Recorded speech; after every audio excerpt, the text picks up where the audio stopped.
If you're trying to create a lean journey, clearly developing an understanding of what the journey is, creating the knowledge, the skills, the appetite and the enthusiasm to do it are all really important areas that you need to address.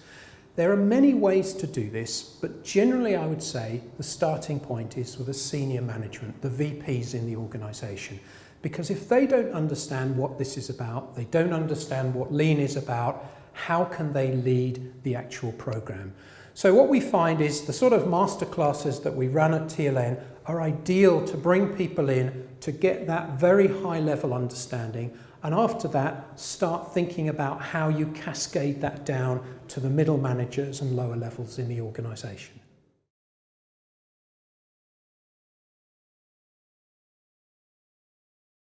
Clearly within Lean there's a number of tools and techniques, but quite frankly that's not where I would start. The starting point is understanding what are you trying to achieve in your organisation, what's the strategy, what's the goal, deploying that down to everyone in the organisation in a way that they can understand the what are we trying to achieve and why. And then let them start thinking about how they might make the improvements. So the improvements are bottom up. So my view is when you start thinking about the tools and techniques that you'd apply, generally it's good to start standardizing a number of maybe 5 or 6 tools and techniques in the business.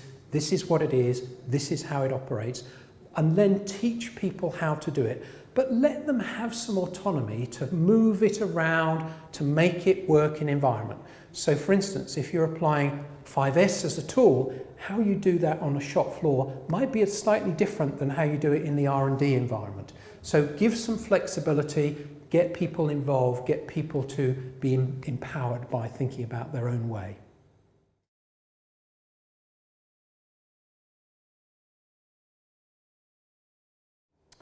So when you're thinking about metrics, obviously we all are in business to achieve results. So the sort of results we might want to achieve is the growth of the business, the increase in turnover, the profitability, shareholder value, etc., etc. These are the top level KPIs. However, if you're trying to create improvement, I would say those are all outputs or results or lag measures. So better than thinking about that, start thinking about a lead measure that will actually lead to those results. So for example, what percentage of people are involved in improvement activity? What's the level of engagement of people? What's the skill level of your people? Because if you work on those sort of KPIs as lead or even behavioural measures, you're much more likely to produce the type of results that we talked about in terms of growth of turnover and profitability.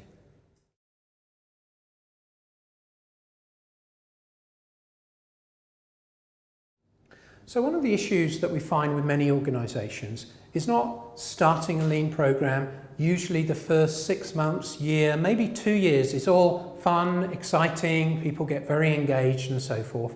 Often the problem comes maybe a year and a half, 2 years in, the improvement's gone really well, and then people start saying, well, didn't we do this last year? So it maybe starts to plateau or even slide a little bit. So what we need to do is many different things. We need to make sure people understand what they're trying to achieve. We need to make sure that there's a coherent improvement system with bottom-up ideas. Probably more important than anything else, the role of the senior leaders, the standard work of the leaders, the leader standard work in going around motivating, checking things are happening, identifying opportunities for improvement, coaching, recognizing people when they're making gains. This is some of the area that we see not happening well enough. That's why things slip back.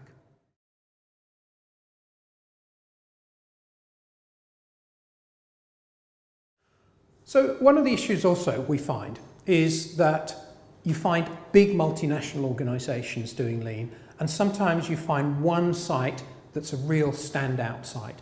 It's doing fantastically. Then you go to another site in the same company, the same group, maybe even in the same country, and they're not doing nearly as well. So some of the research that we've done is trying to understand how do you get this to be a consistent across different sites across a group.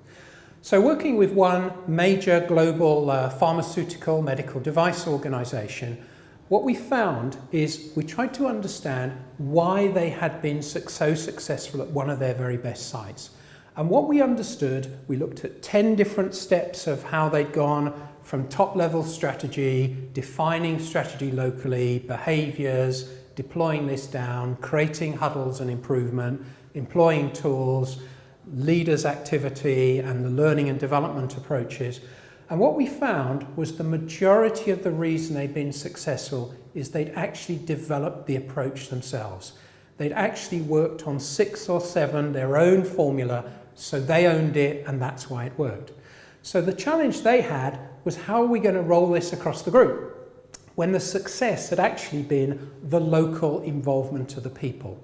So what we decided to do was not put it in a can, size it up, throw it across the next site and tell them to do exactly the same, but actually go through the same learning process that the very successful site had done, actually help them to understand the steps and work with them to understand what do we do to make this stack work in our environment, be that in France or Germany or Singapore or the USA.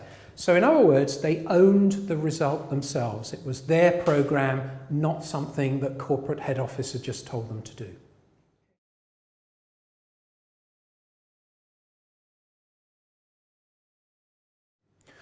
So sometimes in organizations, we found that lean improvement activities, enterprise excellence, whatever we want to call it, is actually really well embedded in 1 or 2 functions. Typically the operations, maybe supply chain, and then you go to other environments, maybe HR or finance or engineering, whatever it happens to be, and there's almost no activity in that environment. So really what we need to do is to think about this as a whole company approach rather than just in one particular area. So part of this is starting to look at core processes and systems in the organization. So for most organizations, there's 3 core processes. One is producing the product or service required by the customers. The second is developing new products or services. And the third is winning business, finding new customers, selling the product. So that's probably a starting place. Look at those 3 core processes, and all of those are quite cross-functional. Start looking at how we optimize the processes rather than measure and reinforce the functional silos. So really start cross-functionally rather than make the silos even deeper.